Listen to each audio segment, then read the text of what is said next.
Chapter 12, the World War I era, Section 2, the United States declares war. Before this lecture begins, you want to make sure you have your student notes out. Make sure you're answering the guided questions and the lecture questions that you will later submit in the Google form, and make sure that is done by midnight. The objectives for today's lecture: how did Germany's use of submarines affect the war? What moves did the United States take toward war in early 1917?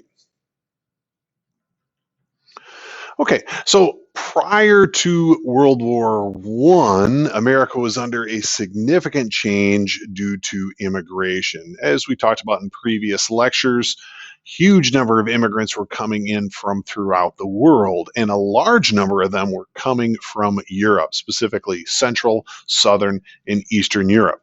So as war broke out, many Americans felt personally involved in the war themselves. They were either first or second generation immigrants. So they themselves were living in some of these countries, or their parents had been living in these countries. They knew people that were back in the home country, in the old world, so to speak. And so they felt more involved and on a personal level than many other Americans. But by and large, most Americans wanted to stay out of this war altogether. They were very fearful about being dragged into this war. Yet at the same time, Americans did generally support the Allies. This was largely due to the rule of autocrats. An autocrat is a ruler with unlimited power. You could think like a king or an emperor. But Germany was ruled by an autocrat. Austria-Hungary was, Russia was. And so the democratic states tended to be on the Allied side.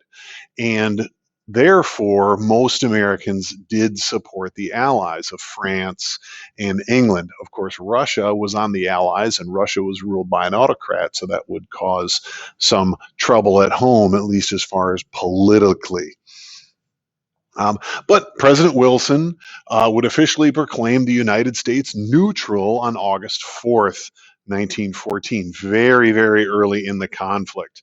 And despite the anti-German propaganda spinning throughout the United States, Wilson would work hard to keep America neutral for the next few years.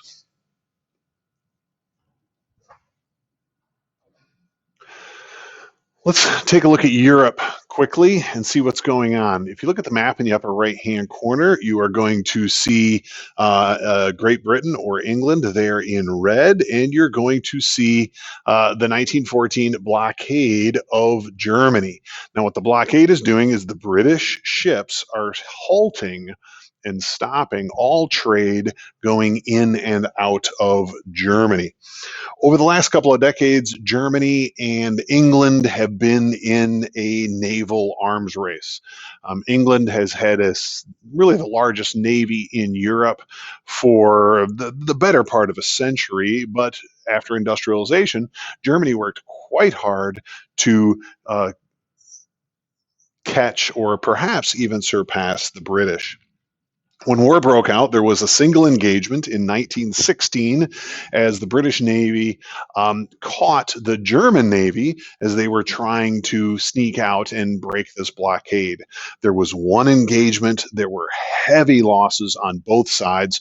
Neither side could claim victory over the other, yet the Germans felt that was a test of the British naval skill, and therefore the German Navy would spend the rest of the war in its port.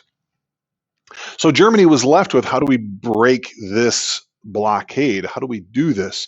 And this is where we look at is this idea of a stalemate at sea. Right, the stalemate here. Germany decided they were going to use a brand new weapon. This was something called the U-boat. It was called U-boat by the Americans, by the British. For the Germans, the German word is Unterseeboot, which loosely translates to undersea boat, a boat that travels under the sea.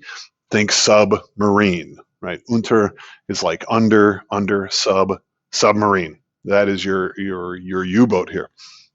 And so this new weapon, of course, could go under the British blockade and then could cause havoc on the British, mainly in an attempt to cut off the supplies coming to England from its allies, from its colonial holdings, and from the United States. This was seen as a new and terrifying weapon, and really was seen as changing the rules of warfare. Now, at first, excuse me, at first, these submarines, you may think of a modern submarine that stays underwater for a long period of time. That is not what these submarines were.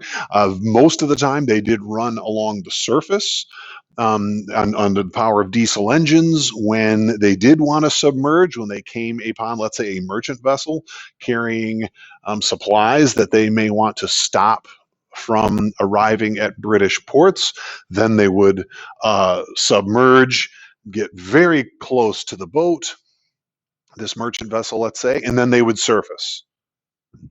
They would surface and they would give the merchant vessel 10 minutes to get its crew off the ship, and then they would actually machine gun the merchant vessel and sink it that way.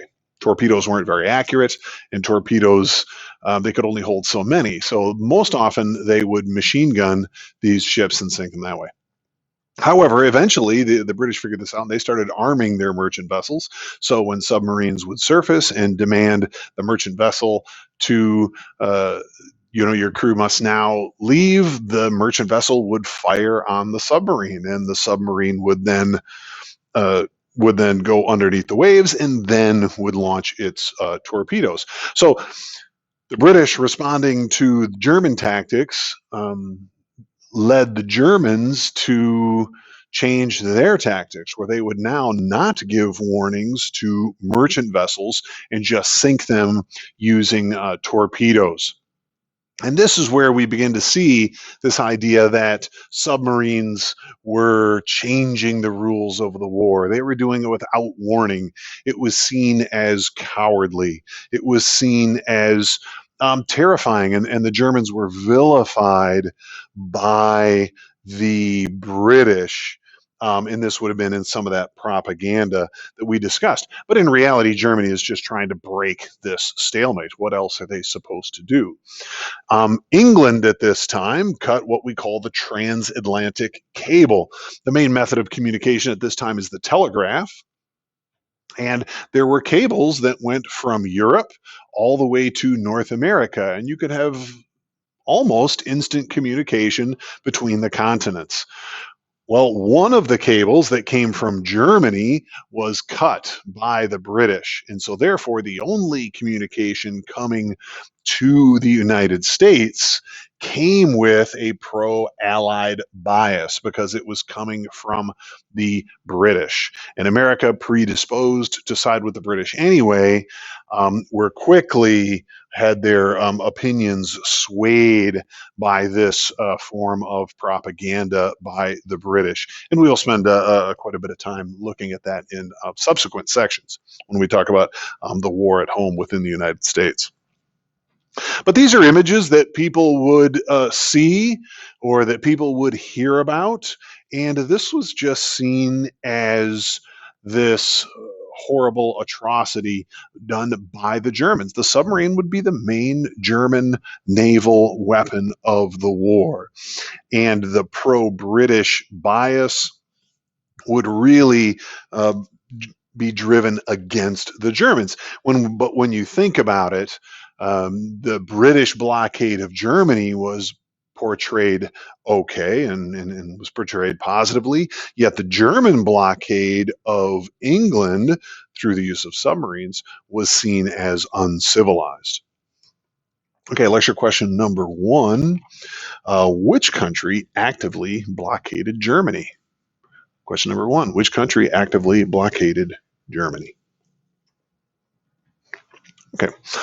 May 7, 1915, we're going to see the sinking of the Lusitania. The Lusitania is a British passenger liner. It is huge. It is the most luxurious vessel on the seas. If you saw the movie Titanic, you can easily then imagine the Lusitania. Remember, this is in 1915, just a few years after the Titanic sunk.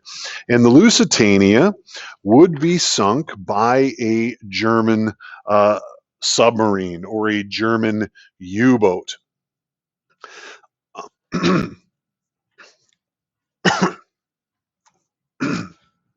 Excuse me again. 1,200 passengers would be killed as the Lusitania sank, including 128 Americans that had been on board. The ship sank in 18 minutes. It went down extremely quick. Again, if you can compare that to the sinking of the Titanic, which took several hours, 18 minutes did not leave a lot of time for people to get off the boats. Now, of course, the British would argue that this is a passenger liner and the Germans are now acting cowardly and the Germans are barbarians. And the Germans countered, saying, well, you are putting weapons on passenger ships, which, of course, the British vehemently denied. They denied up until just about 2 decades ago. In the 1990s, a small submersible went down to the Lusitania, one of those little submarines. And they looked at the Lusitania and they found the whole bottom of the Lusitania was blown off, which accounted for its sinking in 18 minutes. And it was determined that yes, the only way that could have happened is if huge amounts of weapons and gunpowder and explosives were in the Lusitania. So the Germans had been right in the fact that the British were carrying weapons on passenger liners, but at the time, the British denied it. The Germans had been working quite hard to keep the United States out of the war. They had actually published articles and advertisements in New York newspapers arguing do not travel on British ships, including British liners, because they may be sunk by the Germans. The Germans were not sinking American vessels, but they certainly were sinking British and they certainly were sinking French vessels. Now, at the time, again, this was seen as another cowardly act by the Germans, this barbarous kind of action, and would bring the United States closer to war. Lecture question number 2. Which country warned the Americans not to travel on British ships?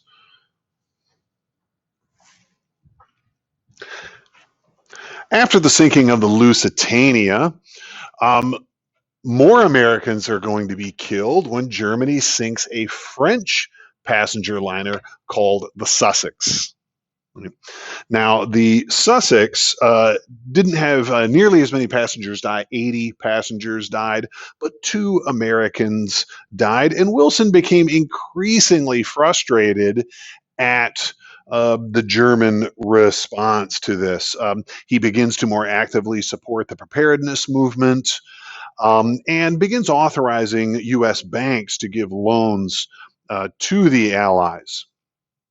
After the sinking of the Sussex, Germany promises that it is now going to go back to its policy of warning ships before they are sunk. So at least we will not have the loss of civilian life in the passenger liners. Again, Germany will do what they need to do to stop the sale of weapons and other goods to the Allies, but they will at least warn the ships before this. And so this is in March of 1916 where they decide to make this promise to the United States. Now, by January of 1917, Germany has decided that they are no longer intend to follow the Sussex Pledge. They are going to end that and they are going to return to unrestricted submarine warfare. And you may ask why. Why are they doing this? They understand that it's going to upset the Americans. Well, Germans were taking a calculated risk. In effect, they needed to stop the supply of goods going to British. America is tacitly aiding the Allies anyway by selling goods to the British. We weren't selling goods to the Germans, right? The British blockade wouldn't allow American merchant vessels to go to Germany. As a matter of fact, American merchant vessels that were going to Germany were captured, brought to British ports, and their cargoes were seized. Now, the captains might be upset, but the British did offer to pay for those vessels, or as you were, pay for the particular cargo. So the captain stopped complaining too much. But of course, to Germany, this was really unfair, and Germany really felt it had nothing to lose.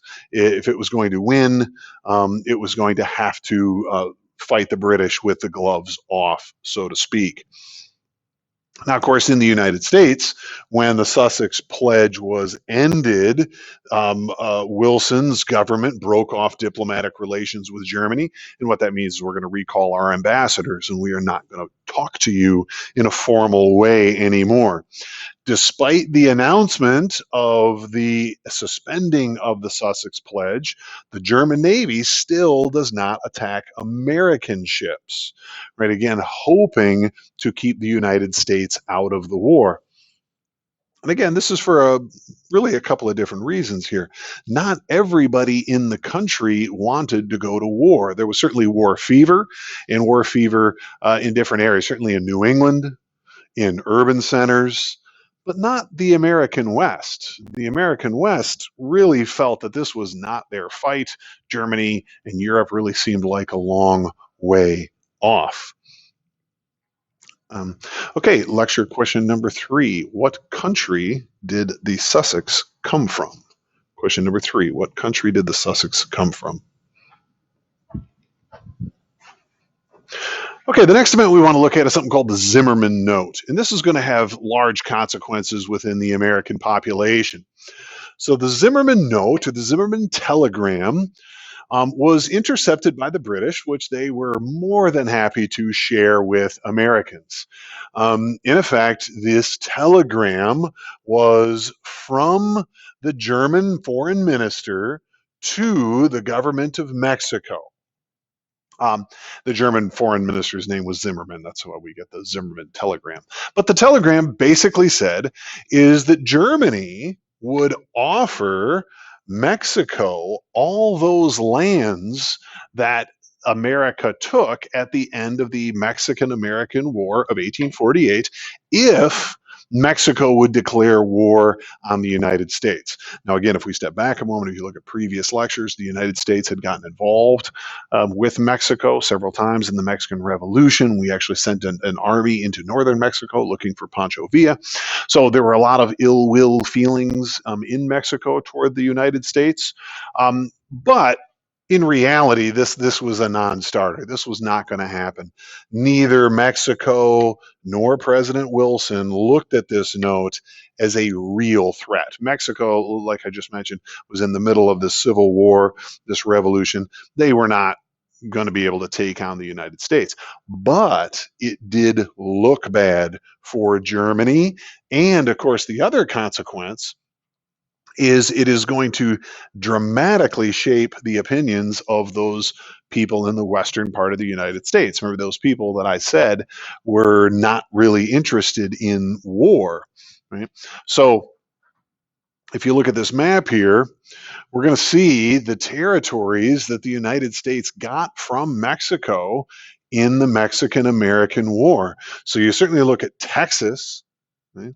You can look at Texas. Now, the eastern half of Texas, this was the Republic of Texas, right? That ended up joining the United States.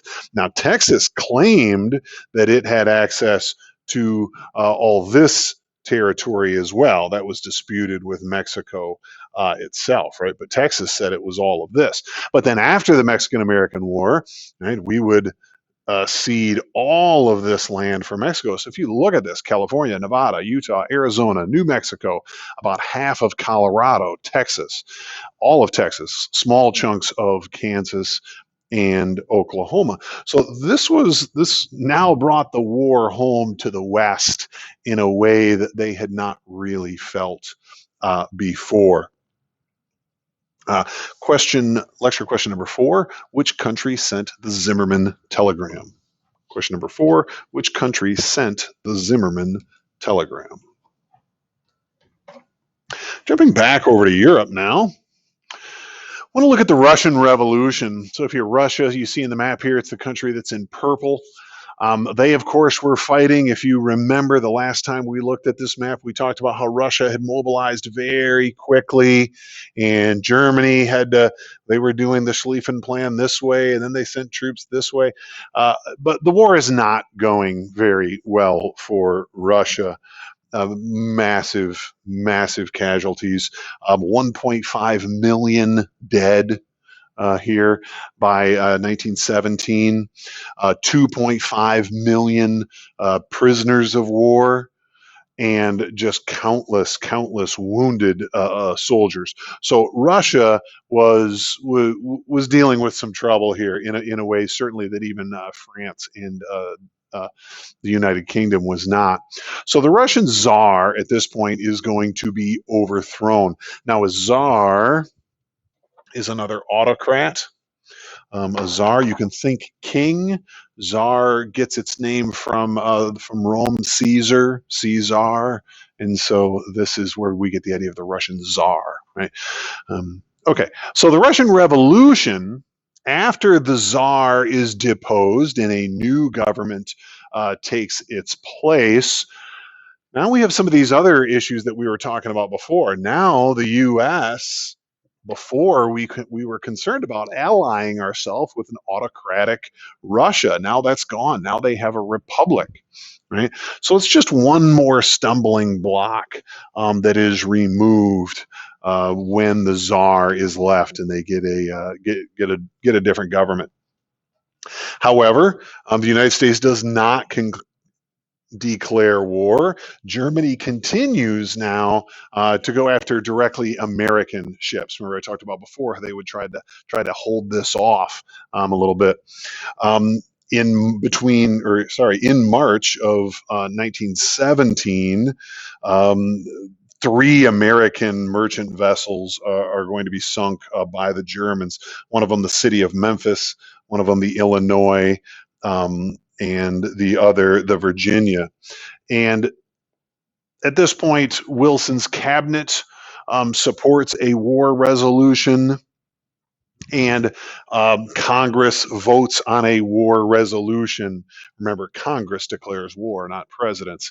And in April of 1917, President Wilson signed a war resolution, and the United States was brought into war.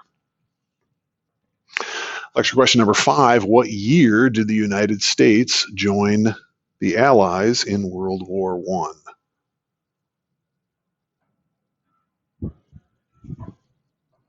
So again, the objectives for today: how did Germany use submarines? How did Germany's use of submarines affect the war?